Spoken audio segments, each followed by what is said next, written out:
Hi, Red. Hi, Roses. Roses are red. I'm Rosetta, and I want to pull some cards for this energy from a new setup. So let's see how this goes. I feel like I'm getting some energy from a convert, someone who is converting from being sad to being happy, and who's getting used to that idea or used to that feeling. Somebody's daydreaming about something. Okay.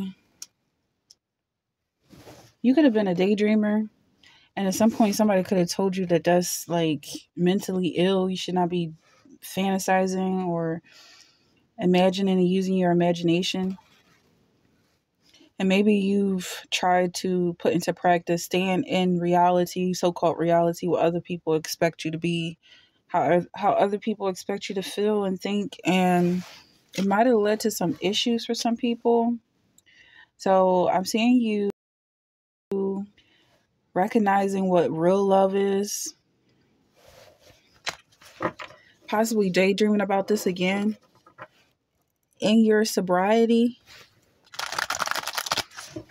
Like you've gotten back your ability to manifest. Oops.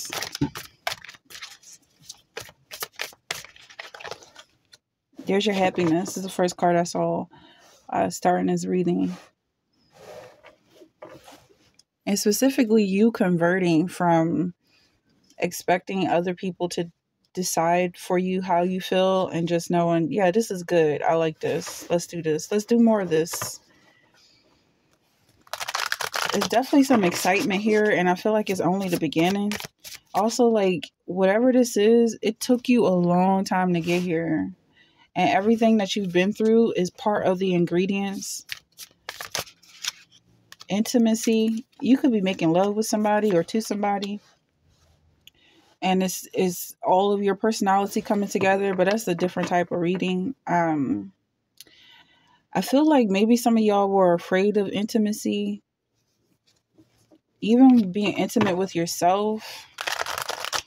Like you were, okay, I just literally heard touch yourself, but I feel like it's more along the lines of like being comfortable in your body, if that makes sense.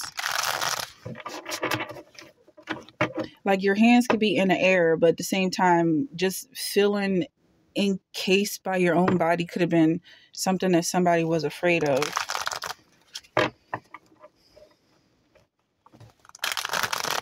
So I'm definitely picking up on some trauma. Yeah, maybe you're regaining some memories of something that somebody did to you or something happened in the past.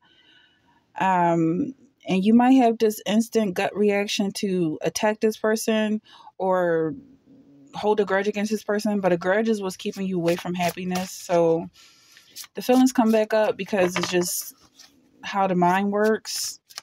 But it's like that was a block. That was a mental block. So you're getting away from that. And your happiness is reliable. It's something you can trust in and fall back on because it comes from God. Trust in God.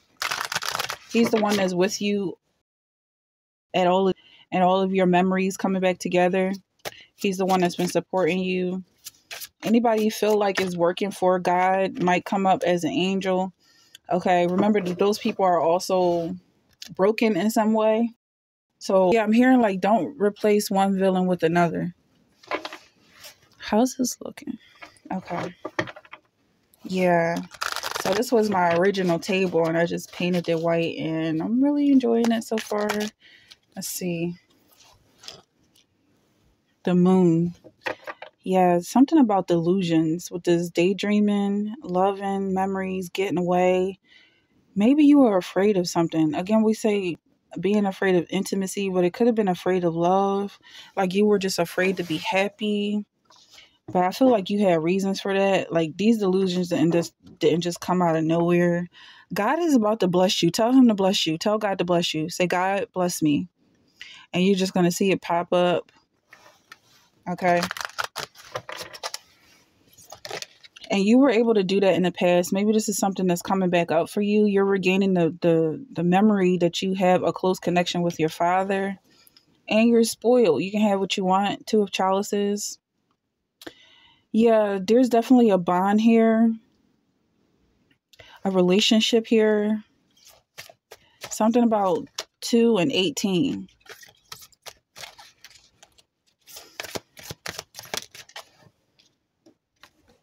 In reverse, we have 10 of chalices. And this is Zechariah. So this is John the Baptist, Jesus' cousin. They were both in the womb at the same time. I feel like you and Christ are brothers and sisters. For some of y'all that resonate with that energy, like you are a child of God and you sit beside God just like Christ sits beside God. Some of y'all can relate to this energy. I feel like God is about to show you exactly where you stand, your place in his heart. Something powerful is about to happen for you. You're about to feel so much joy right now. And this is specifically because you went through this time, like this broken era, this something that broke you is healing. And that's where this happiness is coming from. Like almost, I'm getting like somebody's mom could have been really mean and toxic. And your dad might have been someone who was supportive of you. And whenever you and your mom got into an argument, he was there for you. Like he always took your side. That's how I feel like God is for some of y'all. Not saying that your mother is the devil, but I feel like God supports you and he always wants to see your side of things. Christ died for you. That means you're very important. You're very special to him. So this type of language is very appropriate. With Page of Candles here, I'm seeing you being very young and you getting back that youthful energy, being passionate. Someone really tried to shut you down because they were jealous. They were jealous of your relationship with God. They didn't want you to feel special. And I also feel like this doesn't really have too much to do with you. It's kind of the way they feel between them and their dad and their parents and their upbringing. Something's twisted about their belief system. That they just feel like they're getting left in the back, left in the past. They feel like they're getting shut out. Whatever the case is with their situation is not yours. And they really try to get you caught up in their depression. So that's why I feel like it's being released right now. Like you're remembering that you're not that type to be unhappy all the time. Maybe at some point you were constantly surrounded by people who were unhappy. Like this woman reaching up to Christ for healing. It says, she said to herself, if I only touch his cloak, I will be healed. And there's something about being touched from the beginning of this reading. Like somebody was touching you and trying to get your energy and get your blessings, like Jacob stealing Esau's blessings. And you're claiming back your birthright. But with this energy, I feel like you might have been around some negative people who were constantly trying to feed off of your energy. 511 could be important. 211 could be important.